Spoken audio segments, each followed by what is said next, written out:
Saudações, irmãos, Namastê, muita luz para todos. Agora vamos continuar com a leitura do livro O Astro Intruso, segundo Ramatiz. Paramos na página 22 e eu vou ler o último parágrafo só para a gente se situar. Então, continuando. Assim como já mencionei antes, as funções mais claras para os homens são duas. Por um lado, recolher entidades em planetas onde elas obstruem o desenvolvimento local, deixando-as em outros que lhes convém no processo evolutivo. E demais, também lhes conceder um suporte reencarnatório no próprio astro, quando isso se fizer mister. Tarefas que implicam a questões antes abordadas sobre a flexibilidade divina. O plano reencarnatório do astro é extremamente grosseiro, onde imperam a ignorância e o sofrimento em níveis assustadoramente inferiores. E as provações são de tamanha escala que várias entidades espirituais rapidamente alcançam consciência maior de seus estados, solicitando clemência e novas chances. Como Deus não é inflexível, tampouco tirano, permite que sejam deixados em diversos planetas com melhor nível evolutivo na trajetória do astro. Da mesma forma que para outros irmãos, o astro servira apenas de ônibus astral, conduzindo-os de um planeta a outro. Tudo conforme a necessidade de cada espírito que ali se encontra.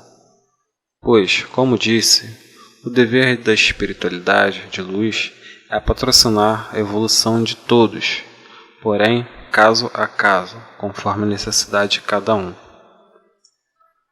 Pergunta: basta pedir para deixar o astro e o espírito migra para o planeta mais próximo que lhes convém? Ramatiz: a autorização para deixar o astro intruso decorre do aprendizado que o espírito alcançou ali, sem subterfúgios. No plano espiritual, a verdade é clara, nada fica escondido perante a luz. Assim, cada espírito revela em sua essência o aprendizado que obteve, sem mentiras, e fica por conta do livre arbítrio do seu comportamento posterior.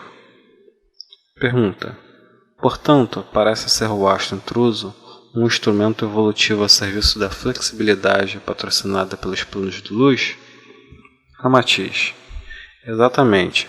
Os homens precisam adotar uma postura menos rígida quanto aos seus pontos de vista, aí incluindo as comunicações que recebem do astral. A rigidez de muitos conceitos e interpretações conduz ao fanatismo e às intransigências, qualificações que não coadunam com a sabedoria divina. É preciso lembrar que a evolução é dinamismo, inflexibilidade é estática, que despreza o bom senso.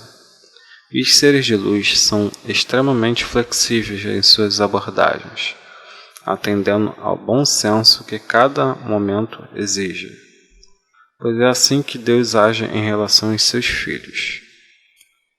Pergunta: a passagem do astro intruso é um acontecimento certo de ocorrer periodicamente?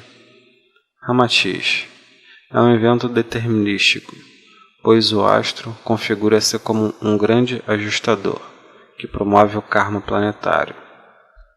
Pergunta: a migração dessa forma, conduzida pelo astro intruso, pode promover o transporte de espíritos do orbe terrestre para outros planetas?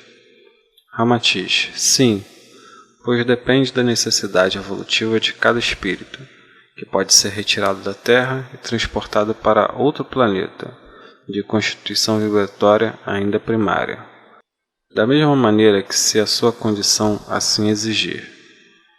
Inicia um ciclo reencarnatório no ambiente degenerante do próprio astro, até que com os ensinamentos recebidos com as provações se encontre em condições de desembarcar em um planeta de aura mais leve, podendo ser inclusive a própria Terra. Pergunta: Por que a necessidade de um astro denso para realizar todo esse transporte? Ramatiz. O trato com espíritos, ainda passíveis de grandes passos na evolução, precisa ser realizado em ambientes que eles compreendam o material. Assim, o astro intruso funciona como um dínamo único de eventos múltiplos nas grandes transmutações planetárias.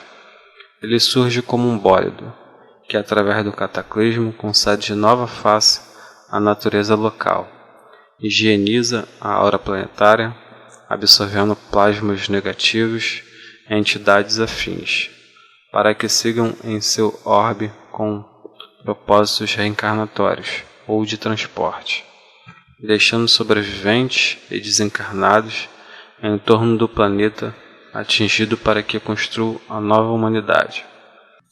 Além de desembarcar outros que já cumpriram fases kármicas em seus ambientes materiais e umbrais espirituais hostis. Portanto, por meio dele, várias situações se processam para que seja dada a partida do novo ciclo evolutivo daquele planeta atingido. Pergunta: é possível descrever nos planos reencarnatórios do astro intruso? Ramatiz. A ambiência é por demais sombria, remontando por analogia ao pretérito remoto da Terra.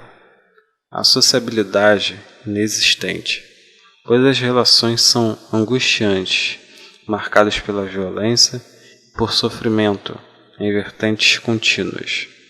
A própria fauna, embora não tão rica quanto a da Terra, apresenta-se fértil em agressivos animais selvagens e outros repulsivos. Nem vale a pena narrar em detalhes outros aspectos das trevas que ali vigoram. Deve-se apenas acrescentar que, por ser um plano etéreo, grosseiro, para onde são atraídas entidades ignorantes de vários planetas, a evolução física praticamente inexiste. Ela não se processa em termos coletivos, de modo que o planeta envolva material e espiritualmente, como vem ocorrendo com a Terra.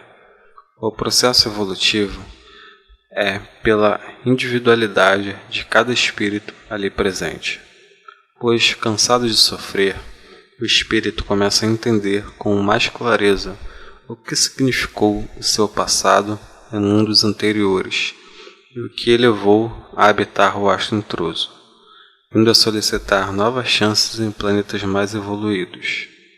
Pergunta: poderia ser mais explícito quanto ao que denomina de processo evolutivo coletivo e individual? Ramatiz. Um planeta como a Terra, destinado à evolução espiritual, apresenta importantes progressos materiais coletivos como vem ocorrendo, mas não tem necessariamente a contrapartida em cada homem no desenvolvimento do espírito. Esta condição, por sua vez, é determinada pelo livre-arbítrio individual, no esforço da construção de uma índole voltada para Deus, constituindo-se em mérito particular.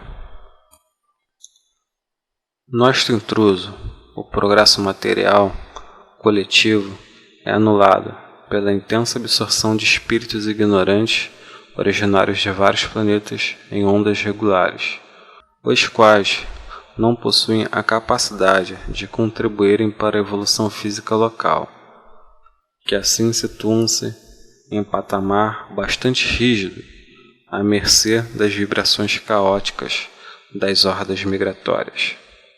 Esse estado permanente de trevas torna a vida insuportável.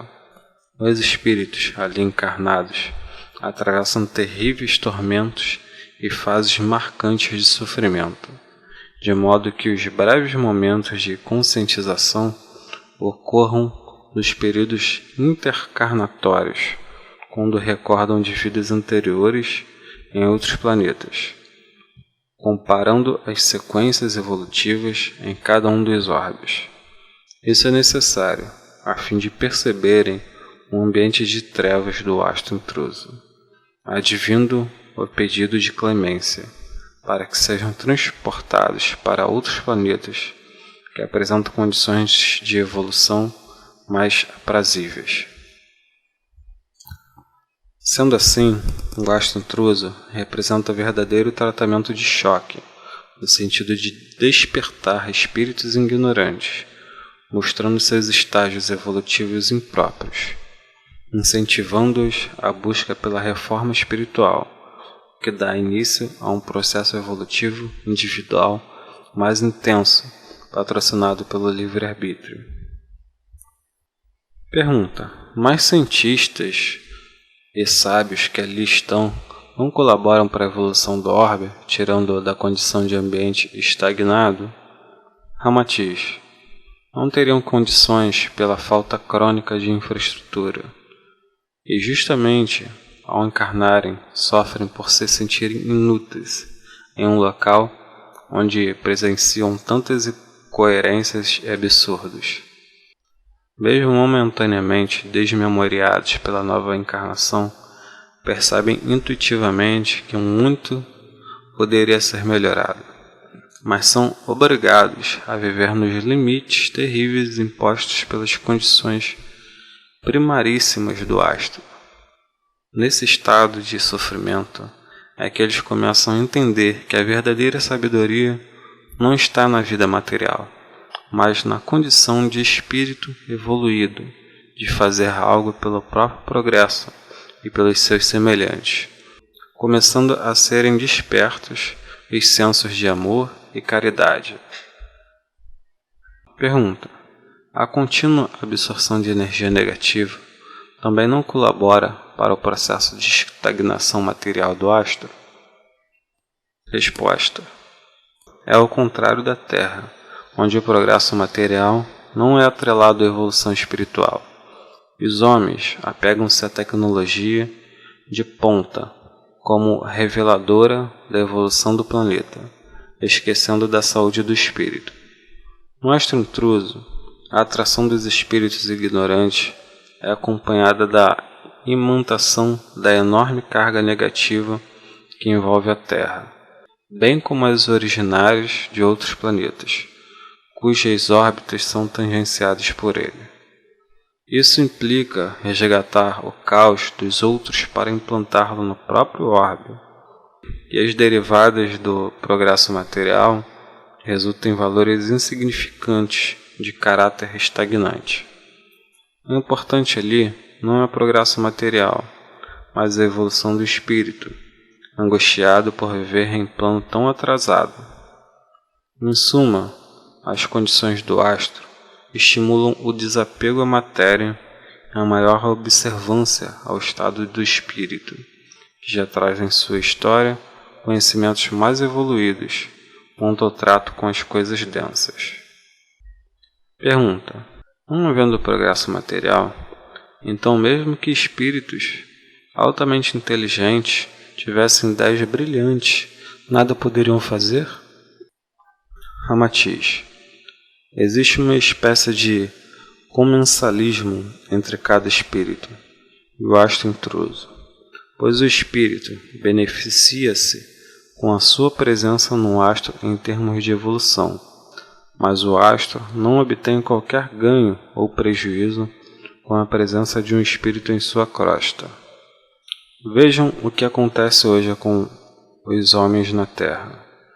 Embora na parte física já esteja provado que a vida é dinâmica, a grande maioria da humanidade ainda não entendeu que a evolução espiritual baseia-se no mesmo princípio, e não na lei da estática e da passividade, tão antiquadas quanto as ideias científicas primitivas da Terra. No ambiente do astro intruso, tudo isso ficará mais evidente para cada espírito, apesar de que os momentos de aprendizado sejam obviamente diferenciados. Pergunta: o astro intruso assemelha-se então ao que os homens denominam de inferno?